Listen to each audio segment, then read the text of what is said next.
so much, Naruttamilas Prabhu, for taking up the service of taking our lectures live. We are so grateful, Prabhu, for your service. I'll start now by saying prayers. Om Ajnanatimidandasya Gnananjanashalakaya Chakshurunmilitam Yena Tasmai Shri Gurave Namaha Sri Chaitanya Manobhishtam Sthapitam Yena Bhutale Swayam Rupa Kada Mahyam Dadati Swapadantikam Vandeham Sri Guru Sri Yuta Padakamalam Sri Gurun Vaishnavamsya Sri Rupam Sagrajatam Sahagana Raghunathanvitam Tam Sajivam Sadvaitam Savadhutam Parijana Sahitam Krishna Chaitanya Devam Sri Rādha Krishna Padan Sahagana Lalita Sri Vishakhanvitamsya He Krishna Karuna Sindhu Dinabandhu Jagatpate Gopesha Gopika Kanta Radha Kanta Namostute Tapta Kanchana Gaurangi Radhe Vrindavaneshwari Vrishabhanu Sute Devi Pranamami Hari Priye Vanchakalpatarubhyasya Krupa Sindhubhya Vacha Patitanam Pavanebhyo Vaishnavebhyo Namo Namaha Jai Sri Krishna Chaitanya Prabhu Nityananda Shri Advaita Gadadhara Sri Vasadi Gaura Bhakta Vrinda Hare Krishna Krishna Krishna Hare Hare Hare Rama Rama Rama Hare Hare Mukam karoti vachalam Pangvam langvayate girim Yatkrupatamaho vande Shri Guru Dinatarinam Om Ajnanatimirandasya Gnananjana Shalakaya Chakshurun Militam Yena Tasmai Shri Gurave Namaha Narayanam Namaskritya Naram Chaiva Narottamam Devim Saraswati Vyasam Tato Jayamudirayet Nashtapraye Svabhadreshu Nityam Bhagavata Sevaya Bhagavati Uttama Sloke Bhakti Bhavati Nishtiki Krishnaya Vasudevaya Devaki Nandanaya Cha Nanda Gopa Kumaraya Govindaya Namo Namaha. So today's was, I'm going to share the screen. Just give me a second. Share screen. This is a verse. So I'm going to read the verse 3 times. Swayam cha gurubhir vipre sadare stavirayrapi ashirbhir yujyamanonyar vandibhischa visatkuram Swayam cha gurubhir vipre sadare stavirayrapi asirbhir yujyamanonyar vandibhischa visatkuram Swayam cha gurubhir vipre sadare stavarerapi asirbhir yujyamanonyar vandibhischa visatpuram. Narottamilas Prabhu, are you there? Yes, Mataji. Swayam cha gurubhir vipre sadare sthavirayrapi ashirбhirujyamanoner vandibhischa vishatpuram. Thank you, Prabhu. Thank you so much. I'll go to synonyms. Swayam, himself. Cha, also. Gurubhihi, by elderly relatives. Viprehe, by the Brahmanas. Sadare, with their wives. Sthavirai, invalid. Api, also. Ashirbihi, by the blessing of. Yuyamanaha, being praised by. Anyaha, by others, Vandivil, admirers, Cha and Avishat entered Puram, the city. Translation and purport by His Divine Grace A.C. Bhaktivedanta Swami Srila Prabhupada Ki Jai. Then the Lord personally entered the city, accompanied by elderly relatives and invalid brahmanas with their wives, all offering benedictions and singing the glories of the Lord. Others also praised the glories of the Lord. Purport: the brahmanas in society were never attentive to banking money for future retired life. When they were old invalids, they used to approach with their wives the assembly of the kings, and simply by praising the glorious deeds performed by the kings, they would be provided with all necessities of life. Such brahmanas were not, so to speak, flatterers of the kings, but the kings were automatically glorified by their actions. And they were sincerely still more encouraged in pious acts by such brahmanas in a dignified way. Lord Sri Krishna is worthy of all glories, and the praying brahmanas and others were glorified themselves by chanting the glories of the Lord. Jai. So it's a very nice verses. All these verses are very nice. The situation is when the Lord was entering Dwarka after a long time, all the citizens were so blissful, and they were actually inviting the Lord with so many paraphernalia. They decorated their houses very nicely with flowers and all that, and they were offering so many words of appreciation to the Lord. In not even if we go to the previous verse last time, actually what we had discussed, it was even prostitutes and chandalas, they were not an exception. They were also present there, and they were also offering their obeisances to the Lord, and they're offering their glorification to the Lord. So Lord was equally treating everyone very nicely, and he was accepting everyone's glorification and presentations, gifts and everything. So Lord is always equal to all the sections of people. It's not that Lord, treats the highly elevated people only nicely, but it's not like that. He treats everyone equally. So Lord was so kind. So after reading this verse, two things came into my mind, basically. So we can discuss the two. One is like, how the Brahmanas were so powerful. Uh, you know, um, so how the Brahmanas were so powerful once upon a time, and the Brahmana sages and Brahmanas. In this verse, especially, it is mentioned that the king and the invalid old Brahmanas, they go along with their wives to the assembly of the kings, and they offer their glorification to the king. Why do they offer glorification? Because kings at the time were devotees of the Lord. They were worthy of this kind of glorification. It's not that these brahmanas go there and say some flattering words to the kings. No, it's not like that, because they were worthy of this kind of glorification, because they were actually the devotees of the Lord, and their goal was to take the guidance from these elevated brahmanas. And also they make sure that their subjects would follow the religious principles, and also the varnashrama system very nicely. Not only that, and they will make sure that their subjects would engage themselves in the worship of the supreme personality of Godhead, basically. So if a king is not able to do that, then he's considered as a not fit to be a king, basically. So these brahmanas and sages, they used to actually give advices, nice instructions to the people, to the Kshatriya kings. So Kshatriya kings were always dependent on the guidance of the elevated brahmanas and sages to rule their kingdom, basically, and to engage their subjects in spiritual activity. So that is the main thing, basically, in ancient days. Here it is, Srila Prabhupada nicely mentioned, what to speak of Lord Krishna, right? He's the Devadi Deva, he's the supreme personality of Godhead, right? So he's worthy of all glories. Basically, does Lord need any glorification? No, right? Because Krishna himself is self-sufficient. He doesn't have to take anything from outside of him.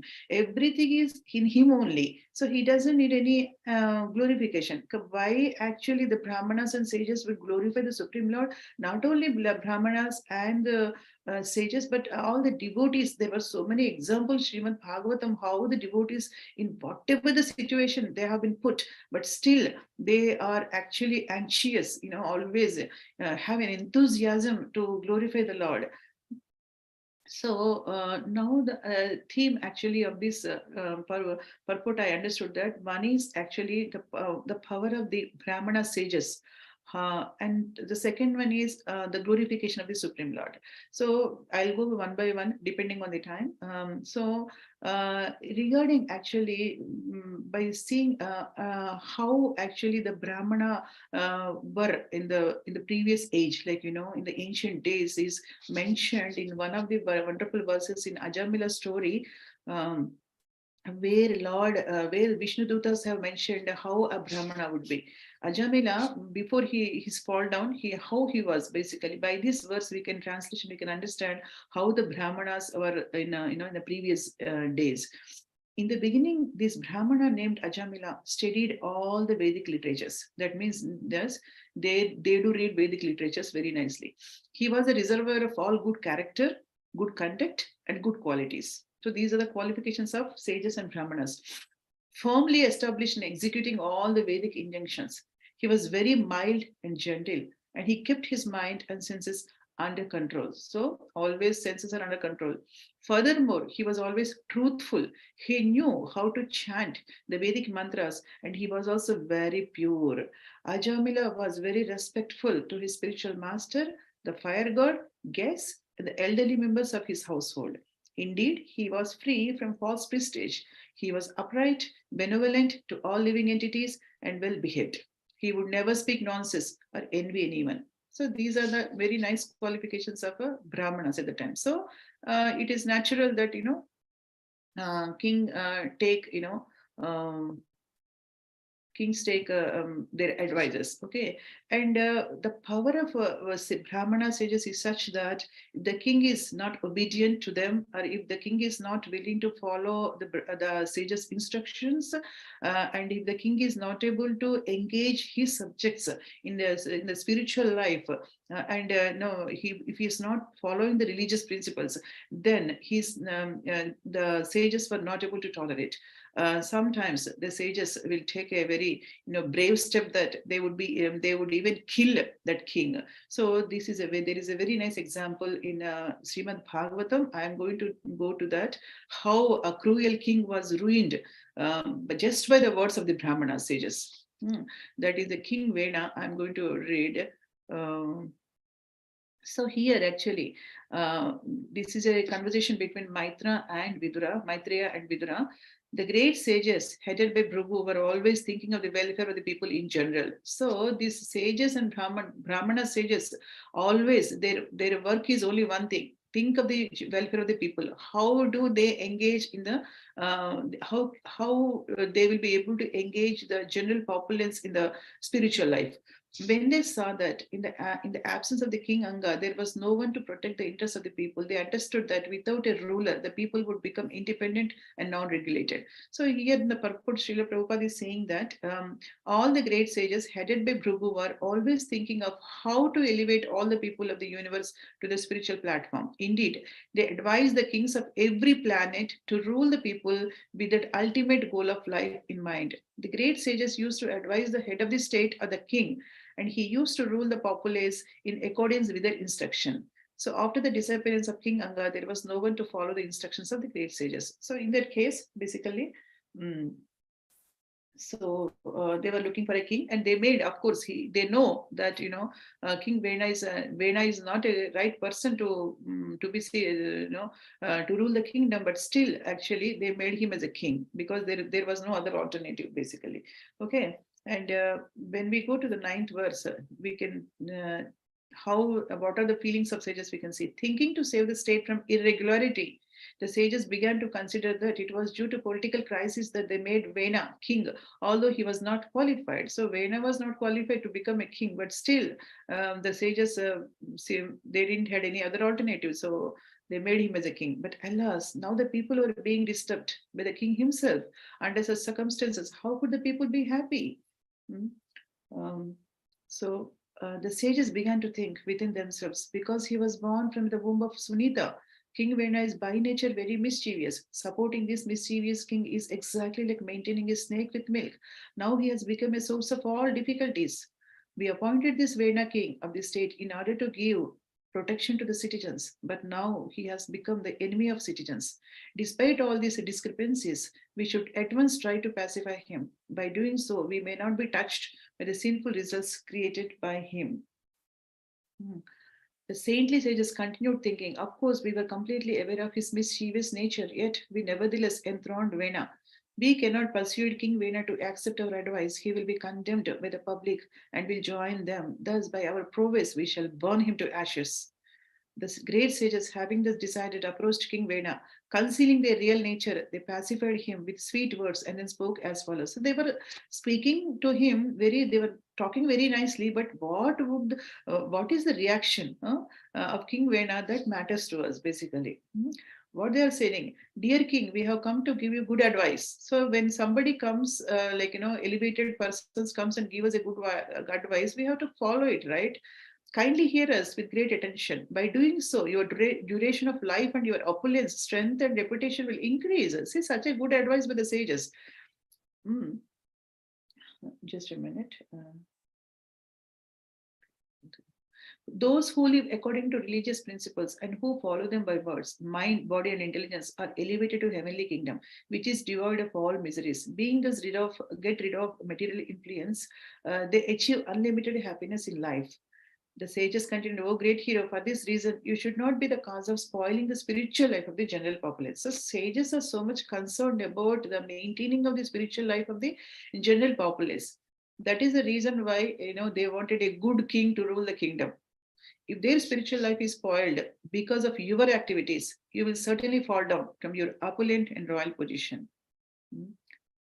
So the king is supposed to be pious, in whose state and cities the general populace strictly observes the system of 8 social orders, varna and ashrama.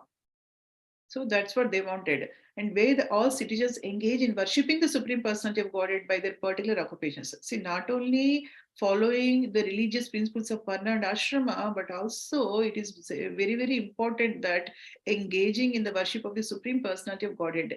So that's what the sages are mentioning. O noble one, if the king sees that the Supreme Personality of Godhead, the original cause of the cosmic manifestation, and the super soul within everyone is worshipped, the Lord will be satisfied. So these are all actually, they are saying the king. But I just want to go to the Vena Uvacha. What is his reply? See, it is so surprising. King Vena replied, "You are not at all experienced." He was actually blaming the sages. It's very much regrettable that you are maintaining something which is not religious and are accepting it as religious. Indeed, I think you are giving up your real husband who maintains you and are searching after some paramour to worship. Hare Krishna. He wanted them to worship him. He's thinking that he is the Supreme Personality of Godhead. This is a last snare of Maya. Srila Prabhupada mentioned in so many purports, right? Last snare of Maya is thinking that we are the Supreme Lord. So King Vena is so degraded that he's thinking himself actually Supreme Lord.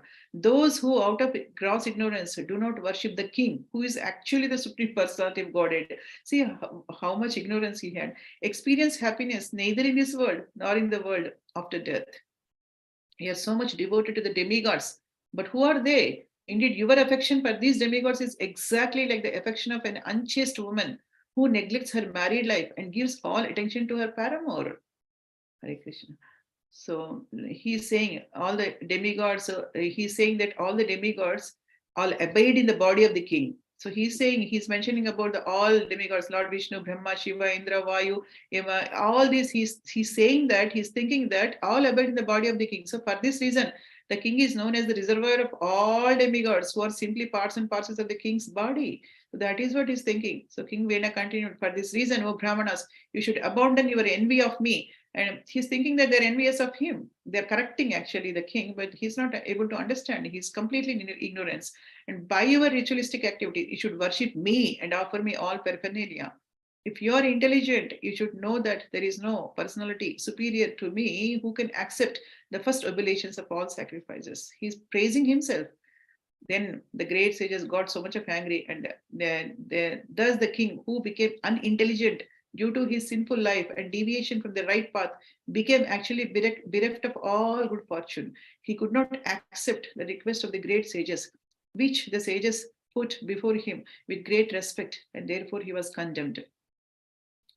So the sages were very angry with them, and all the great saintly sages immediately cried, "Kill him, kill him. He is the most dreadful, sinful person. If he lives, he will certainly turn the whole world into ashes in no time." The saintly sages continued, "The impious, impudent man does not deserve to sit on the throne at all. He is so shameless that he even dared insult the Supreme Personality of Godhead, Lord Vishnu. But for King Vena, who is simply inauspicious, who would blaspheme the Supreme Personality of Godhead, by whose mercy one is awarded all kinds of fortune and opulence." So the great sages, thus manifesting their covert anger, immediately decided to kill the king.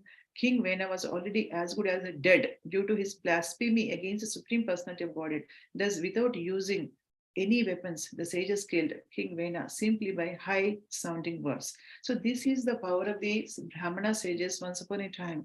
They don't need any weapons to kill a cruel king. Just by sounding words, just by saying some mantras, they could be easily able to kill the king.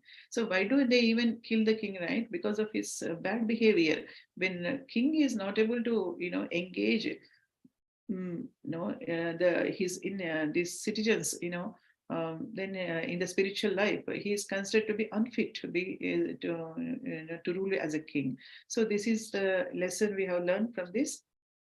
Now actually, when we go to the real verse, okay, now I'm going to the actual verse. So here we have discussed the power of the Brahmana sages, how it would be. And the next theme, what I want to share with you is the glorification of the Lord. See, the glorification of the Lord itself is a very important process among the 9 processes of devotional service, right? It was mentioned by Prahlad Maharaj, Shravanam Kirtana Vishnu, Smaranam Pada Sevanam, Archanam Vandanam Dasyam, Sakhyam Atma Nivedanam, right? So among all these 9 processes of devotional service, Shravanam and Kirtan are the first best things for us to engage ourselves. So Shravanam is what we are hearing, and the Kirtanam is always glorifying the Supreme Lord. So glorification of Supreme Lord is very much needed, and I'm going to show a very important, from the 7th canto of Śrimad Bhāgavatam, 4th chapter, the verse, um, 25-26, where Srila Prabhupada very nicely mentioned in the purport about the importance of glorification. Contrary to the laws of the material world, there is no difference between seeing the Lord, offering prayers, and hearing the transcendental vibration. Pure devotees, therefore, are fully satisfied by glorifying the Lord. Such glorification is called Kirtana. Performing Kirtana and hearing the vibration of the sound, Hare Krishna, is actually seeing the Supreme Personality of Godhead directly. So this is very important glorification. So in the Srimad Bhagavatam, if we take so many examples, how we can understand, are we glorifying, in what situations we are actually glorifying? Usually if we take ourselves, when we are in difficulty, it is natural for us to glorify the Supreme Lord, offering some prayers and glorifying the Supreme Lord. But when everything is nice in our lives, we just forget about the Supreme Lord, right? We are happy, so we live our lives. We don't care for the Lord at all. So but if we see the examples in the Srimad Bhagavatam, how actually devotees, in what kind of situations they were actually praising the Lord, and so I'm going to go to so Kunti Devi. If we see the Kunti Devi case, right? So in case of Kunti, everything was set. She had been put into a lot of difficulties right from her marriage life and all that. She had no husband and 5 children, and she should take care of 5 children, but at the same time Kauravas were creating so many problems, and so many problems, but she was always taking the shelter of the Supreme Lord, and she was actually saved. But now that the situation is that everything was set, the kingdom was given to them and to her children, and Yudhishthir Maharaj was, he was made as a king and he was sitting on the throne, and enemies were not there, all the enemies were killed, and everything is so good. Now, in this situation, what is the need for her to actually, feel separation of the Lord and to glorify Lord, right? But yeah, when Krishna actually, he was actually about to, he was sitting on the chariot to go to leave from Hastinapura after setting everything, nicely. He was going to Dwaraka. At that time, King Kunti came running to the Lord, and she was offering so many prayers. Krishna, this one actually. Namo Pankajanaಭಾಯ, Namo Pankaja Maline, Namo Pankaja Netraya, Namaste Pankajangri. She was offering praise to the Supreme Lord. Not only that, she was telling to the Lord that Krishna, I am inviting difficulties into my life, because till now we had difficulties, and we were praying to you and you were coming, and we were able to take your association. Taking your association means coming out of the birth and death cycle. But now that we are good in our lives, maybe you don't care for us. I mean, you don't also, you won't be also thinking of us, basically. So in that case, how do we live? Is Krishna is going, and all these opulences what she had got, the Aishwaryas, the kingdom and everything, all kinds of Aishwaryas, she was thinking that they are less than a uh, blade of grass in front of Krishna's association. Krishna's sanidhyam she was expecting. So she was actually crying, Krishna, please don't leave us, don't go. And I'm inviting all the difficulties into my life. I don't want this opulent life. She was such a nice, she has such a nice feeling, that consciousness is such that she was inviting difficulties just to have the association of the Supreme Lord. Without Lord's association, she doesn't want to even enjoy all the opulence she had got. So that was the basically, the attitude of the devotees. They don't want anything else in their lives except Krishna's association. So that is one example. And if we go to actually Lord Brahma, how he was humbling himself. Now, actually, I'm going to take to another very good example. So, Uttara is there, right? Abhimanyu's wife, she lost her husband. Abhimanyu went into the Padma Vyuha at the Battle of Kurukshetra. He didn't know how to come out of that, and he was killed by Kaurava Sainya.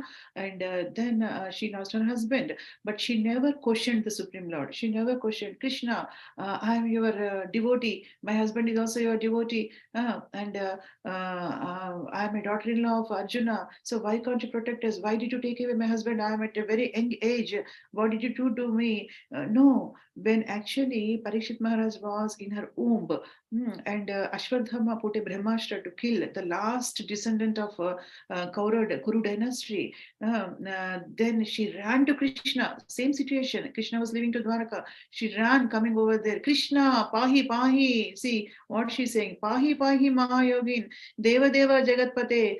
Nanyam Tvad Abhashyam Pashya. Yatra Mrutyuhu Parasparam. Krishna, O Lord of Lords, Lord of the universe, you are the greatest of mystics. Please protect me, for there is no one else who can save me from the clutches of death in this world of duality. So there are everyone were there. Like, Kunti is there. So many people were there. Like Yudhishthir Maharaj is there. Arjuna, who is an expert in, archery, he was there. And Bhima, who is so powerful, he was there. Nakul, Sahadev. See, so many elder people were there, and she did not take anybody's shelter. Even though she lost her husband, but she didn't lose her faith in Krishna. Still, she took the shelter of Krishna just by going there and just leaving everyone else. He just took the shelter of Krishna. So that is the attitude, And in this verse, it is mentioned, "Oh my Lord, you are so powerful. A fiery iron arrow is coming towards me fast, my Lord. Let it burn me personally, if you desire so." See how humble she is, right? If you desire so. But please do not let it burn and abort my embryo. Please do me this favor, my Lord. So this is the consciousness of the devotees. Whatever the circumstances in their life, whether it is a good or bad, happiness or distress, they just take the shelter of the Supreme Personality of Godhead. They don't get elated when the happiness comes, and they don't get distressed when the when the true distress comes in their lives. See, so this is the attitude of the devotees. That's what I want to share. And how about this? Yes.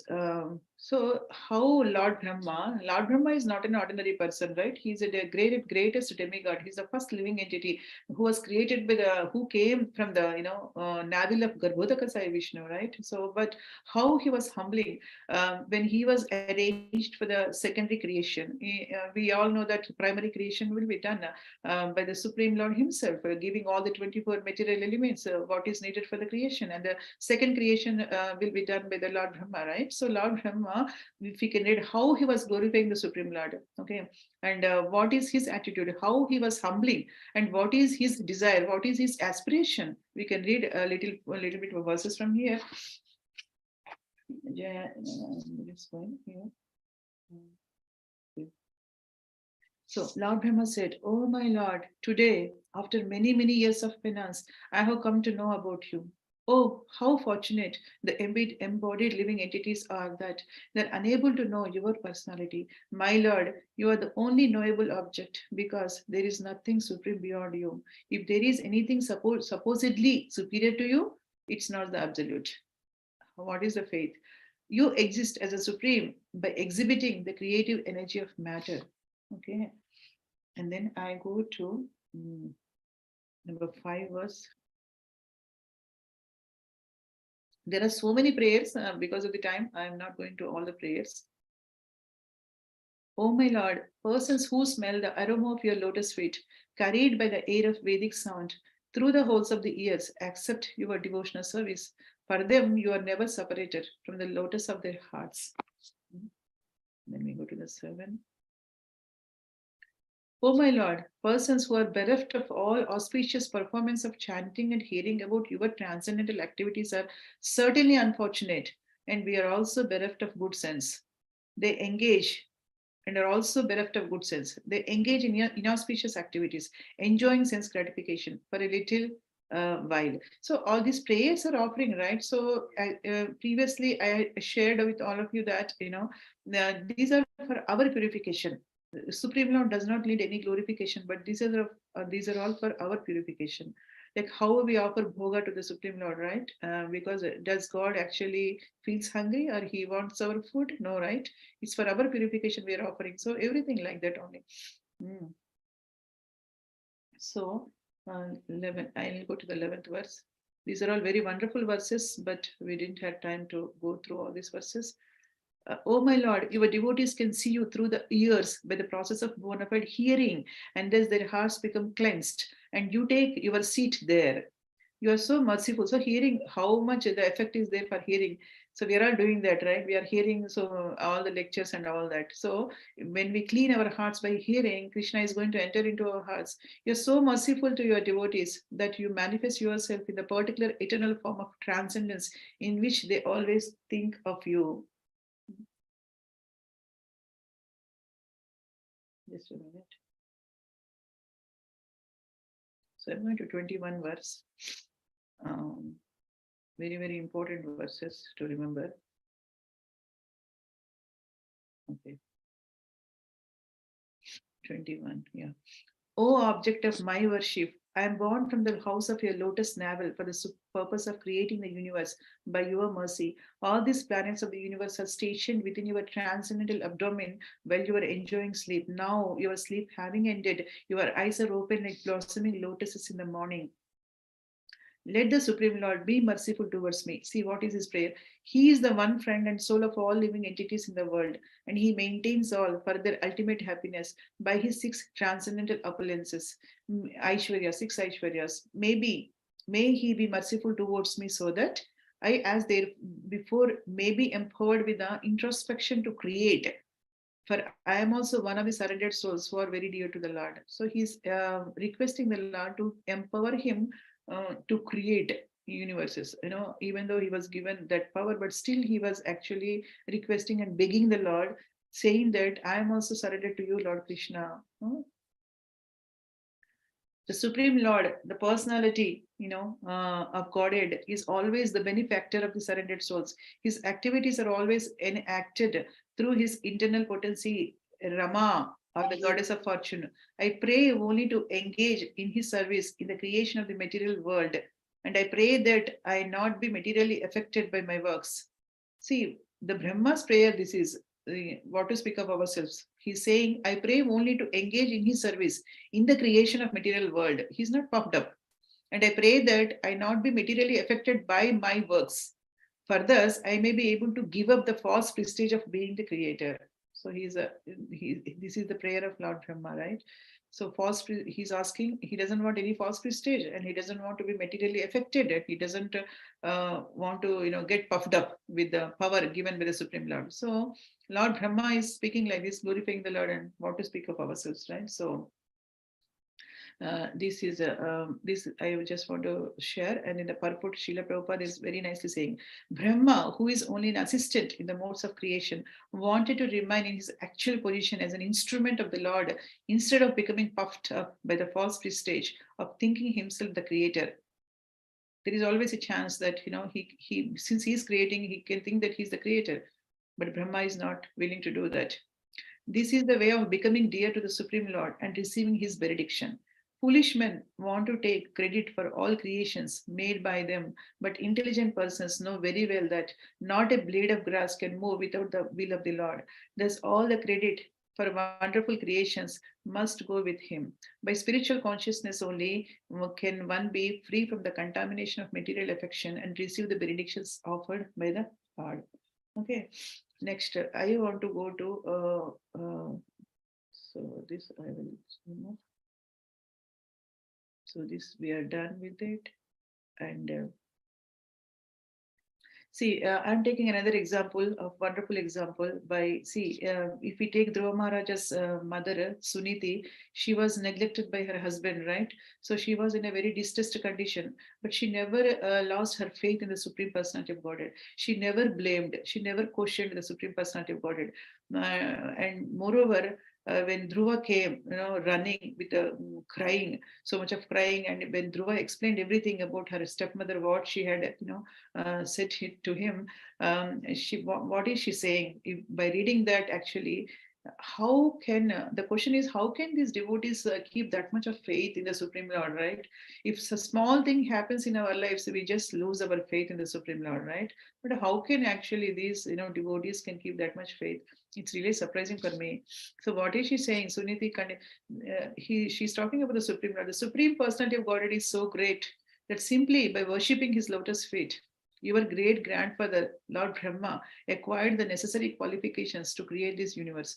Although he is unborn and is the chief of all living creatures, he is situated in that exalted post because of the mercy of the Supreme Personality of Godhead, whom even great yogis worship by controlling the mind and regulating their life air, prana.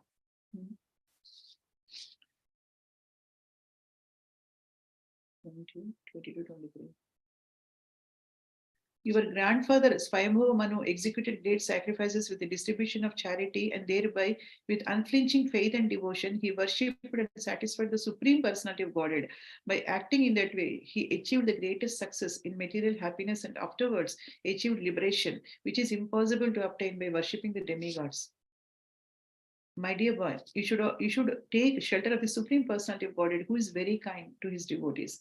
She is saying about the kindness of the Supreme Lord. She was herself in the situation of a so distressful situation, right? She was so much neglected, and nobody was there for her to take care. But still she is saying, who is very kind. The Supreme Lord is very kind. Person seeks liberation from the cycle of birth and death always take shelter of the lotus feet of the Lord in the devotional service. Becoming purified by executing your allotted occupation, just situate the Supreme Personality of Godhead in your heart and without deviating for a moment, engage always in his service. My dear Dhruva, as far as I am concerned, I do not find anyone who can mitigate your distress but the Supreme Personality of Godhead, whose eyes are like lotus petals. Many demigods, such as Lord Brahma, seek the pleasure of Goddess of Fortune, but the Goddess of Fortune herself, with a lotus flower in her hand, is always ready to render service to the Supreme Personality of Godhead.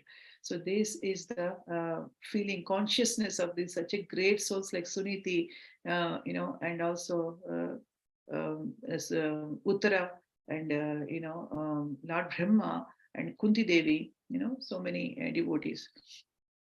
So now Now the example, this is, so yeah. I'm going to talk about the Bhishma Dev now. How Bhishma Dev basically, he was Bhishma Dev is such a great devotee. He was in bed of arrows. In what situation actually Bhishma Dev is offering praise to the Supreme Lord, right? He was in bed of the arrows, and he was waiting for the Supreme Lord. Though he had a boon to leave his body whenever he wants, but he was not leaving. He decided to leave his body only when he is in front of Lord Krishna. Lord Krishna was in front of him. So Lord Krishna also, Jagannath, he knows everything, right? He omniscient, he knows everything. So he brought all the Pandavas along with Yudhishthir Maharaj over there, where he was lying on the bed of arrows for two purposes. Basically, the king, we all know that we have been reading in the Śrimad Bhāgavatam for the last few months that how the Yudhishthir Maharaj was despondent, that he was blaming himself that he had killed all the soldiers on the battlefield. Because of him only everything had happened, and all so many people were killed. So so many people actually consoled him, but he was not willing to accept even the kingdom. He was not willing to accept sit. He was not willing to sit on the throne of the kingdom. So Krishna, it's just a minute's matter for Krishna, right? He can just like that, he can actually convince him. But Krishna doesn't want to convince all by himself. He wanted to give that credit to Bhishma Dev. So that is the one purpose he brought Yudhishthira Maharaj along with all the others in there over. To the Bhishma Dev. Another second purpose is he knows, his devotee wanted him before he, at the time of leaving his body, he wanted, Bhishma Dev wanted him to be there. So these are the two purposes why Lord Krishna always wants his devotees to be glorified. Because of that only, in the battle of Kurukshetra, he will be able to kill all the, miscreants, right? But he had given an opportunity to Arjuna, so he was always like that, right? So he wants always. Um, wanted to, so where I'm going, so I want to go, I know where, I want to open where Bhishma Dev, oh yeah, passing over Bhishma Dev, right? So I want to go to one particular page. This is 1:9, right? Yeah, 1:9. So I want to go to the 20th verse, 20 verse. What he's initially, actually, he appreciates, glorifies Lord Krishna about how he was actually protecting Kaurava Pandavas when they were in dangerous conditions and all that. Later, from the 20th verse, if we take, let us go to the 20th verse. He starts, appreciating the Supreme Lord. Very, very nice verses. Yes. So, O King, he's talking to Yudhishthira Maharaj. That personality, whom out of ignorance only you thought to be your maternal cousin, your very dear friend, well-wisher, counselor, messenger, benefactor, etc., is that very personality of Godhead Sri Krishna. So the conversation is going on between both of them, right? Yudhishthira Maharaj and Bhishma Dev. So he's talking to Yudhishthira Maharaj, saying, talking about the glory of the Supreme Personality of Godhead. Being the absolute personality of Godhead, he's present in everyone's heart. He's equally kind to everyone, and he's free from the false ego of differentiation. Therefore, whatever he does is free from material inability. He's equibalanced. Yes, yet, despite his being equally kind to everyone, he has graciously come before me while I'm ending my life, for I am his unflinching servitor. So Bhishma Dev always wants to have a virya rasa with the Supreme Lord. He wants to fight. So Krishna fulfilled his desire also. Oh. So everybody could be able to listen to my voice. Are you able to hear? Yes, Mataji. Because Paramakarada Prabhu kept a message that he was not able to hear my voice. No, Mataji, it was my end. I logged out and logged back. Oh, okay, Prabhu. Thank you, Prabhu. Thank you so much. Sorry for the No, inconvenience. no, Prabhu, no. Thank you, Prabhu. Thank you. So, despite his being equally kind to everyone, he has graciously come before me. So that's what he wanted, right? So Krishna is fulfilling his desire basically because he wanted to leave his body in front of Krishna. So the personality of Godhead who appears in the mind of the devotees by attentive devotion and meditation and by chanting the holy name, release the devotees from the bondage of fruitive activities at the time of his quitting the material body. So we have to practice this, who appears in the mind of the devotee by attentive devotion and meditation. So if we keep on practicing this, devotion and meditation on Supreme Lord by chanting his holy name, then he will come in front of us while we quit our body. May my Lord, who is four-handed and who is beautifully four-handed. So he was seeing the Lord with four-handed, even though Krishna had two hands at the time, right? But the form came in front of him is four-handed because he got attracted to that form. So whoever the form we get attracted to, so Krishna, appear in that form before us, if we have qualification, of course. So may my Lord, who is four-handed and who is beautifully decorated lotus face with eyes as red as the rising sun, is smiling, kindly await me at the moment when I quit this material body. So next I'll go to maybe 30th verse. Where actually Bhishma Deva is leaving his body. They are very nicely mentioned. Yes. Thereupon, that man who spoke on different subjects with thousands of meanings and who fought on thousands of battlefields and protected thousands of men stopped speaking and being completely freed from all bondage, withdrew his mind from everything else and fixed his wide open eyes upon the original personality of Godhead, Sri Krishna, who stood before him four-handed, dressed in yellow garments that glittered and shined. By pure meditation, looking at Lord Sri Krishna, he at once was freed from all material inauspiciousness and was relieved of all bodily pains caused by the arrow wounds. Thus, all the external activities of his senses at once stopped, and he prayed transcendently to the controller of all living beings while quitting his material body. Bhishmadeva said, "Let me now invest my thinking, feeling, willing, which were so long engaged in different subjects and occupational duties, in the all-powerful Lord Sri Krishna.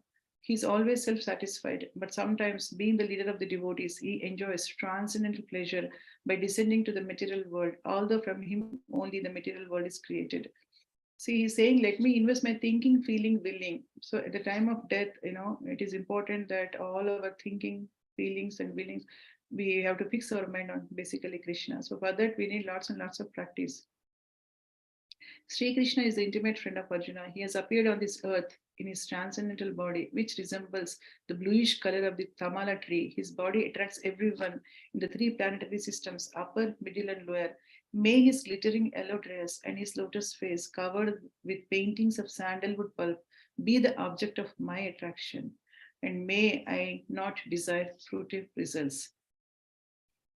On the battlefield, the flowing hair of Lord Krishna turned ashen due to the dust raised by the hoofs of the horses, and because of his labor, beads of sweat wetted his face. All these decorations, intensified by the wounds dealt by my sharp arrows, were enjoyed by him. This scene is very nice. Let my mind thus go on to Sri Krishna, right? So when Bhishmadeva was putting arrows to Krishna, it is mentioned, right? They're like a flowers, on him. Even the blood is coming. Krishna's body is always transcendental. The blood is coming. It's the pastime's sake, actually. But Krishna is enjoying. Actually, it's a very beautiful rasa between both of them. Virya rasa, Chivali rasa. So basically, these are all actually prayers only. But finally, fulfilling my vow and sacrificing his own promise. Because Krishna, took a vow that he will not touch weapons, he will not fight in the battlefield of Kurukshetra, but he's fulfilling the desire of Bhishmadev that who would fight with him on the battlefield. So forgetting about that, he took a chariot wheel to fight with him. He got down from the chariot, took up its wheel, and ran towards me hurriedly. Just as a lion goes to kill an elephant, he even dropped his outer garment on that way. So he was meditating very beautifully. The question here is why I'm reading all these things. See, the glorification, what kind of situation, he was actually glorifying the Lord, right? He was suffering on the bed of arrows. Basically, all the arrows went into his on his back. It's a bed of arrow. It's not one arrow. It's a bed of arrows, completely full arrows. In our case, if we see, if some one pin actually touches it, we say, oh, we don't even remember the Supreme Lord, right? If we burnt our finger or something like that, we don't even remember the Supreme Lord.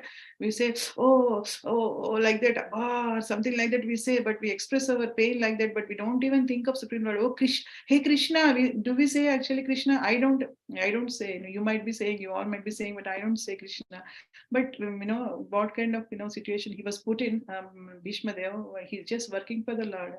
He just playing a role in the Leela of Lord, being the side of the cruel king Duryodhan.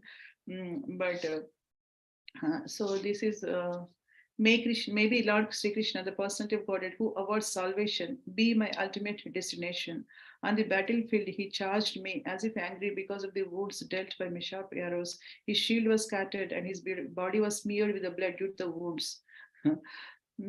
At the moment of death, let my ultimate attraction to be Sri Krishna, the personality of Godhead.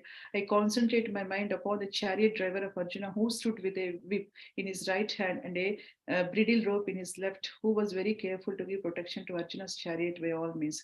Those who saw him on the battlefield of Kurukshetra attained their original forms after death.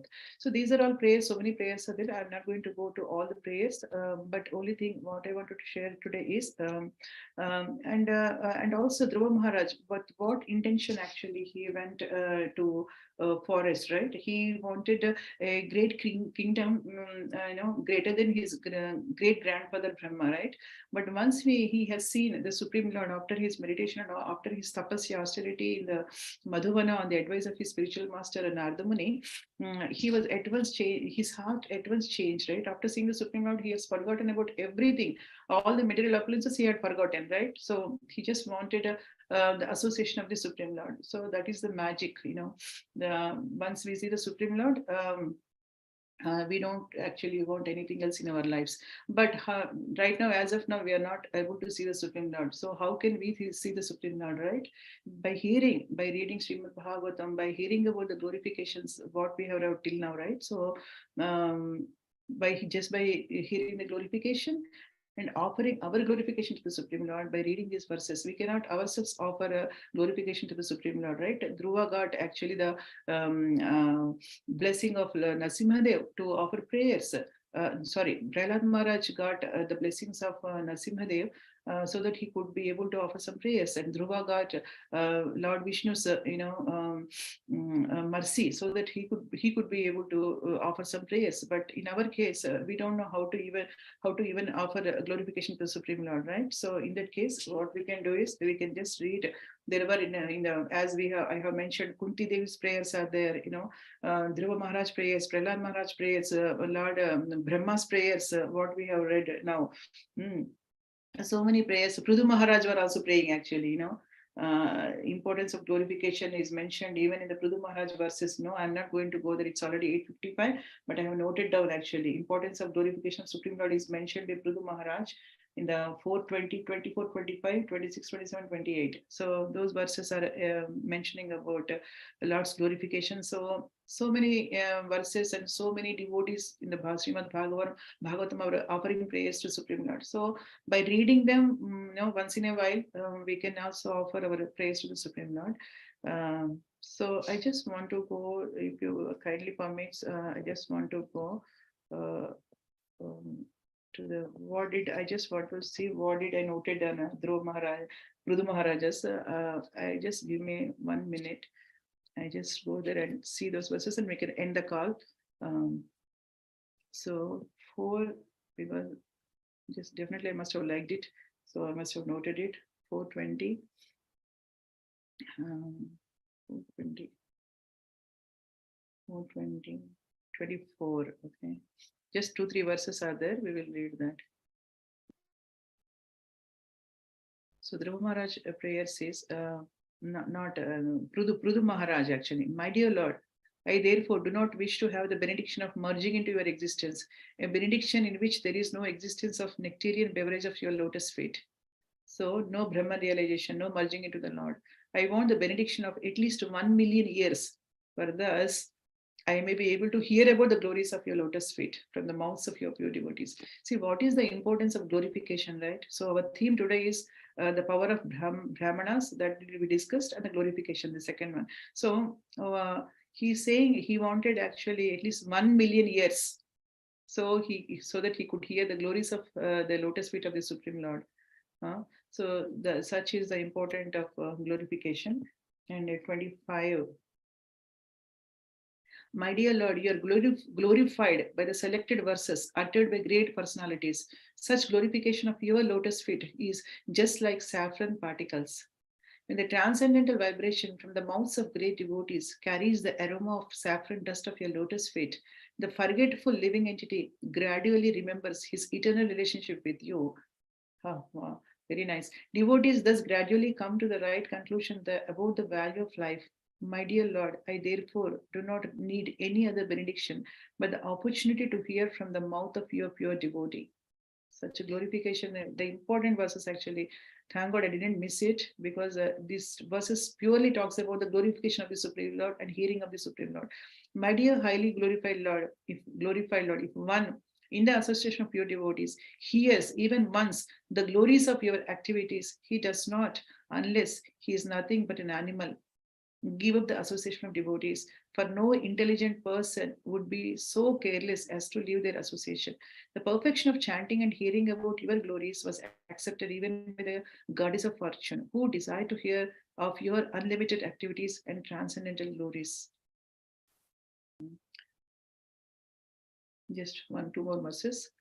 Now I wish to engage in the service of lotus feet of the Supreme Personality of Godhead, and to serve just like the goddess of fortune, who carries a lotus flower in her hand, because his lordship, the Supreme Personality of Godhead, is a reservoir of all transcendental qualities. I'm afraid, this sentence is so good, see, I'm afraid that the goddess of fortune and I would quarrel, because both of us would be attentively engaged in the same service. So nice, right? Prudu Maharajas, my dear Lord of the universe, the goddess of fortune Lakshmi is the mother of all. This is the last verse. And mother of the universe. And yet I think that she may be angry with me because of my intruding upon her service and acting on that very platform to which she is so much attached. Yet I am hopeful that even though there is some misunderstanding, you will take my part, for you are very much inclined to the poor, and you always magnify even insignificant service unto you. Therefore, even though she becomes angry, I think that there is no harm for you, because you are so self-sufficient that you can do without her. You can do without her. So what a very nice prayer by Prudu Maharaj, right? All he wanted is Lord's mercy, and service. So this is a very nice verse I wanted to share with all of you. So by this, actually, yes, thank you so much for tolerating me. By this, I'm going to end the discussion, so we can stop the class. Hare Krishna.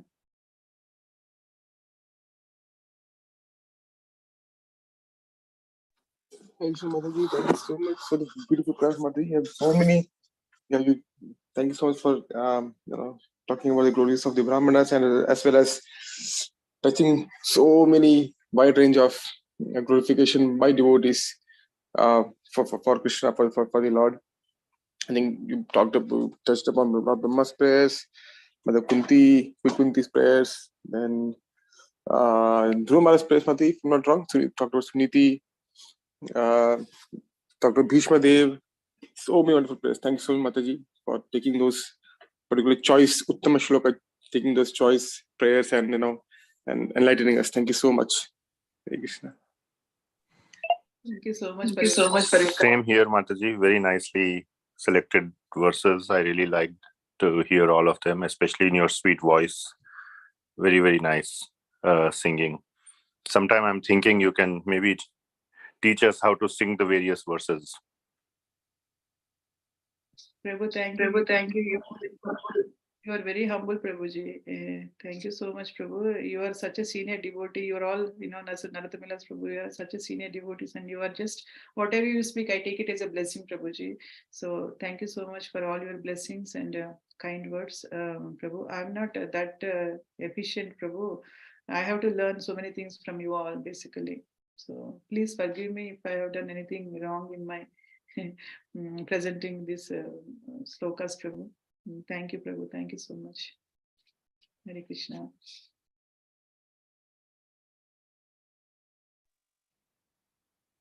Jai. Thank you so much, Mataji.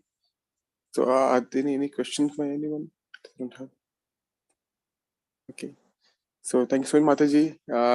Thank you, Radha Kundan Devi Dāsi ki Jai. Prabhupada ki Jai. Thank you so much, Mataji, for the amazing class, Mataji. Again. See everyone. Jai. We see everyone today for the 25th program in the temple. Please to come. Hare Krishna. Thank you. Vancha kalpatarubhyasya kripa sindhubhyascha patitanam pavanebhyo vaishnavebhyo namo. Thank you, everyone. Thank Hare you, Krishna. Mataji. Hare Krishna. Thank you, devotees, for Thank joining. you, Mataji. Very nice class. Very beautiful, Mataji. Thank you so much, Mataji. Thank you. Hare Krishna. Hare